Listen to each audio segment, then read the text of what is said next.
আলহামদুলিল্লাহি ওয়াকাফা ওয়া সালামু আলা ইবাদিহিল্লাযিনা ইসতাফা আম্মা বাদ। ইখলাসের গুরুত্ব অনেক বেশি।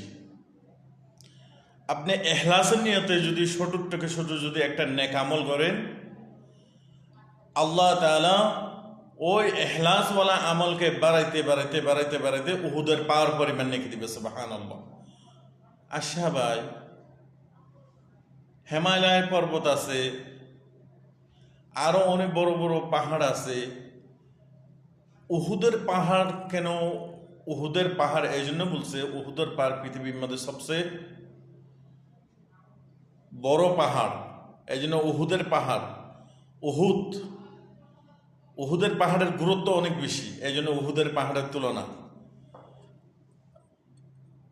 আমি যদি আল্লাহ তাআলাকে সন্তুষ্টি করার উদ্দেশ্যে আমি যদি ইখলাসের নিয়তে যদি আমি কোনো নেক আমল করি, তাহলে আল্লাহ তাআলা সন্তুষ্টি হয়ে ওই বন্দার উপরে সন্তুষ্টি হইয়া ওই নেকি বাড়াইতে বাড়াইতে উহুদের পাওয়ার পরিমাণ নেকি দিবে। সুবহানাল্লাহ। যদি ইখলাস না থাকে, উদ্দেশ্য না থাকে, যদি লোক দেখানোর জন্য যদি আমল করে, মানুষ আমাকে সম্মান করবে, মানুষ আমাকে নামাজি বলবে, মানুষ আমাকে দরবেশ সাহেব বলবে, মানুষ আমাকে পীর সাহেব বলবে, মানুষ আমাকে নামাজি হতবালা এরকম বলবে, এরকম উদ্দেশ্যগুলি যদি মানুষ লোক দেখানোর জন্য যদি এরকম কোনো নেক আমল করে, এই লোকটা হলে ফাসিক। এই লোকটা আল্লাহর জন্য করে নাই, মাহলুফের জন্য করছে।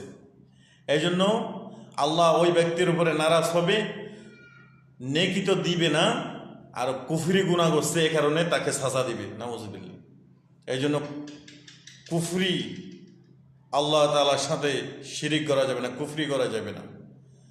এই জন্য ভাই আজিজো, যদি লোক দেখানোর জন্য যদি হোনা আমল করে ইখলাস যদি পাওয়া না যায়, সরিষা পরিমাণে নেকি দিবে না।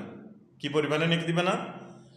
সরিষা পরিমাণে নেকি দিবে না, হনে নেকি পাইবে না। তাকে আল্লাহ তার উপরে নারাজ থাকবে।